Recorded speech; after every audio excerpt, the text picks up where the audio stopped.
Welcome back to my YouTube channel. Make sure to like and subscribe to the channel for more interesting stories like these. Now, let's get into today's story video. My newlywed wife cheats on me in my own house. What should I do? I just want to apologize for the formatting and any problems below, since I'm doing this on my phone. I suppose I should begin by providing some background for the scenario. First and foremost, I am a 38-year-old male, and she is a 31-year-old female. We met because my sister and her best friend were best friends. We've been together for roughly 12-13 years on and off. We moved in with approximately 7 or 8 years ago and are getting married in October 2021, so we've just been married for 4 months. We have 2 lovely girls, 2.5 and 1.5. We intended to marry before the daughters arrived, but the first was a surprise. She stopped using birth control without informing me. I was furious at first, but I couldn't picture my life without them today. They are my priority, and I would do everything for them. I'm not an angel and don't pretend to be. I've made blunders in the past. I'm not here to portray myself as a saint and her as the devil. That being stated, I'll begin with my flaws. I've cheated before. Not once, not twice, but 3 times. The first 2 occurred early in the relationship, without justification, and the most recent occurred a year or 2 after moving in together. When we first moved in together, I was highly inspired to do things around the home and concentrate on repairing things. As time passed, I became complacent and began to spend all of my time watching YouTube or playing video games. As a result, I got sluggish. There are a few other minor flaws I have, but none of them should be relevant in this case, so we'll go on. My wife, on the other hand, has always prioritized the family. She is a beautiful lady, and I genuinely believe she cares for me and the kids. There are a few things that I believe have gotten out of hand over time. My main concern is that she has developed a taste for wine. It began with a glass or 2 maybe twice a week and has progressed to 4 to 6 per night every night. I've told her several times that I believe this is an issue, particularly because alcoholism runs in her family. She constantly dismisses it, claiming it's her method of relaxing at the end of the day. This has resulted in her gaining a lot of weight. I'm not as taken with her as I once was. She recently approached me and asked if we could start going to the gym together so she wouldn't feel the need to drink and could start getting healthy again. I agreed, but nothing has transpired in the 2 weeks since we spoke. Her drive is far lower than mine, and I have several quirks. She, on the other hand, is, well, let's just say she liked to do things the regular way. To her credit, she has matured a lot in that area, has broadened a little bit, and has opened up to me about that part of herself, and she tries very hard to satisfy me in that regard. Now that I think about it, I definitely cheated in the past for that reason alone. There are a few more things I could say, but that should enough for this circumstance. Finally, let's get to the point of why you all began reading this article in the first place. My tale begins about a month ago, when my neighbor friended my wife on Facebook. My wife quickly informs me that he has done so and asks whether she should accept. I assured her it was okay, since he was probably only looking for people in the area. She inquired whether I had gotten on, and I told her I didn't know since I don't regularly use Facebook anymore. I'll probably come on once a month. So she accepts his friend request, and he immediately begins messaging her through the chat app. He's just making small conversation about the 2 of us going up someday in sports and everything, she says. I assure her it's okay and begin playing a video game. About 5 minutes later, she approaches me and informs me that he has just posed an odd question: is your spouse checking his phone? You don't have anything to hide. She said no, since I didn't check her phone. Following that, he immediately begins flirting and with her. She claims she told me this, but I don't remember hearing it. After a few days, it is now Friday night/Saturday AM. I'm an early riser while she's a night owl. This is critical for the next section. I wake up about 4:20 AM, and she looks to be asleep, as shown by a large pile of covers on her side of the bed. I sneak out of the bedroom and discover she hasn't turned out almost every light in the house. I then turned off all the lights and went to the garage to smoke. When I arrive, the lights are also turned on.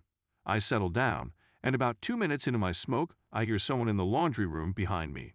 I enter the door to see my wife removing her blouse and tossing it in the washing machine. My stomach lowers as I realize something is wrong. I begin by asking her why she is awake and how long she has been awake. She lies, claiming she couldn't sleep and has been up for approximately 20 minutes. I inquire as to her whereabouts, and she replies that she was smoking outdoors. Keep in mind that it's winter and the temp was probably around 15 to 20 degrees Fahrenheit. When I inquired why, she said that it was too smoky in the garage, so she walked outdoors. It didn't even smell like a cigarette had been smoked in there for a few hours. When I informed her I hadn't seen her outside, she typically sits directly outside the sliding glass door when she smokes. She said she was in the alcove because of the wind. I tell her that something is wrong and that none of this makes sense. She swears up and down that she's telling the truth, then invites me to sleep with her. I didn't want to do it since I sensed something was wrong, but I did it anyway because our life has all but vanished. At this stage, it happens once per month or two. The deed occurs and I go play some video games while my kid goes to bed. After a few days, everything has gone wrong. You know how you get that nagging sense that something isn't right, and no matter what you try to shake it, it just won't go away. At this point, that's me, so I bring it up again and again, pointing out the holes in her narrative. Finally, she reveals that her neighbor contacted her at 2 a.m. as she was ready to fall asleep, wondering if she had any smokes since he had just ran out. She tells me that in her mind, she was going to go over there and clear things up, telling him that she is happily married and that nothing would happen between them. She comes in via the back door to avoid being captured by our doorbell camera. They shoot for a few hours before starting to make out. When he took his thing out, she stated she pushed him off and returned home. I tell her that all of this has to stop and that if I ever find her over there again, we're done. We ended up talking about it for the following 2 or 3 days since she eventually admitted it on a Tuesday. I feel like we can go on, and then the next day she sends me a nude, which catches me off guard since I haven't received one from her in like 8 years. I somehow let on that this seems strange, and she tells me that she was only trying to be polite to me. I later find out that this was taken for the neighbor and sent to me afterwards in case I had found it and asked why she took it. So I'm a bit nervous about that weekend since I'm going to a concert with my closest buddy that isn't really a concert. I'll go into more detail later. So this was supposed to be a day and night event since it was in Washington, D.C., something I had no idea about when I committed to attend. Also, I agreed since it was his birthday gift from me and none of his other friends wanted to take him. For background, I reside approximately 3.5 hours from Washington, D.C. anyway. When I get to his place, I discover that we are heading to a club to watch DJ rather than a concert. This isn't my scene, and I don't want to go. I do it because it's my best buddy, and he needs my assistance. I spent the whole way there and half the night telling my wife how much I love her, how we would get through this, and how much I just want to be in her arms right now. She's essentially saying the same thing to me, but she's asking me to have fun since something like this won't happen again for a long time.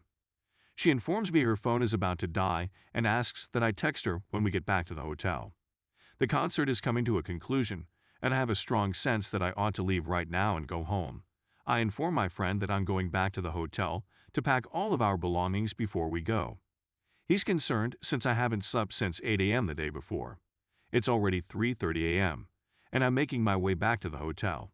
I gather my belongings, check out, and he walks to his vehicle. We start driving home in the snow at about 4:30 a.m. My wife calls to check on me. When I tell her we're on our way home, she quickly asks where I am. I tell her I'm not certain and that I'll be home in a little more than 2 hours. She is concerned about my lack of sleep and driving all the way home. I assure her we'll be all right and hang up the phone since the road is becoming poor and the vehicle is beginning to skid. I leave my friend off at his residence and return home. At this point, I feel like Superman, arriving home without sleeping, cleaning the house, and getting the children when they wake up so she can sleep in. My intention was to take a sleep at the same time they did. When I arrive home, she is still sleeping, so I take the monitor and go outside for a cigarette when I see my eldest is waking up. I take her and get her out of bed so she doesn't wake anybody else. She wants my phone, but I need it to listen to music and remain awake. I tell her I'll go get her mommy. When I pick up the phone and return to the living room, I discover a text from the neighbor stating something to the effect of, "Next time, tell him what gets her off so he can do it and eat it all up." I instantly get ill and offer my phone to my daughter, who puts it in my pocket. I walk about my home for the next 4.5 hours, waiting for her to wake up. She doesn't, so I step in and startle her. She eventually exits the room and passes straight by me on her way to the garage. When I ask her where she's going, she claims she's going to find her phone. I tell her not to be concerned since I have it. She can have it back once we chat about it. She has the option of speaking now or after she has finished her smoke. She walks outside to smoke, and I sit at the table, pull out my phone, start filming a video, and set it on the table. She goes up, sits down, and inquires about my phone, to which I respond that she need not worry. I tell her that this is her final opportunity to tell me the truth. In my thoughts, I believe they slept together that first night, and she simply didn't want to tell me. And the next words she says devastate me. She claims that her neighbor came over last night, and they slept in the basement together. I snapped and ordered her to go. She resisted, and I warned her that if she didn't leave in the next 15 minutes, I'd contact her mother and tell her we were divorcing. I phoned her since she didn't leave. We put the children to bed, and I packed my belongings for a week's trip and departed. I returned to my best friend's home with every intention of contacting a lawyer and initiating divorce procedures. While driving, I was thinking about my girls and phoned my wife to tell her till I get to where I'm going to change my mind. She tried and tried, but nothing she said changed anything until I informed her I was there, and then she didn't. When she stated she was going to stop drinking, a notion occurred to me. Yes, I told her. This is what will happen. I have a magical notepad, and anything I write on it comes true. I tell you to quit drinking, and you do, and I tell you to get an STD test for everything, and you do. Anything I write down, you do without question. She agrees, and I tell her I'll return home whenever I want. I then walk inside and tell my closest buddy everything. I remain till 6 or 7 p.m. and then go home. I arrive just as she is preparing the girls for bed. We put them to bed and begin conversing. I tell her she has till Friday to sign us up for marital therapy. I call in sick to work on Monday and we spend the day chatting. I realize I'm setting her up for failure, so I tell her she's an adult and understands how I feel about drinking, but she can make her own choices. I inform her that marital therapy is required, as is an STD test, and that she must refrain from ever speaking to her neighbor. She cannot even say hello, and if he is outside and she must go inside. I don't want her even glancing at him. I informed her that he no longer existed, and that she should treat him as such. I feel like we're getting back on track to moving on from this. She goes out to get wine the next day. She drank 2 glasses the first night and was right back in the flow of things the next. When I brought it up to her, she shrugged it off once again. So being spiteful, I get home on Friday and start dropping shots. I'm not a drinker and don't love being drunk, and within 2 hours she realizes I'm doing it to be nasty and calls me out on it. I tell her that this is the new me and she should get used to it. I'm wrapped around the toilet at the end of the night, dry heaving. She tucks me into bed, and the following day I apologize for being cruel. Nothing had changed for her, and she had been in the garage for 4 hours, smoking a pack of cigarettes and drinking 4+ glasses of wine. It's now Wednesday, and our first marital therapy appointment is planned for Friday at 5:30 p.m., which is precisely when I get off work. Because it's remote, I'll probably wait in the parking lot while we do it, and then drive an hour home. So that gets you up to the present. Thank you to everyone who has made it this far. Thank you to everyone who provided useful advice. Please find another place to troll for all the trolls. I'm a real person with genuine feelings and real difficulties, seeking assistance from other real individuals about my circumstance.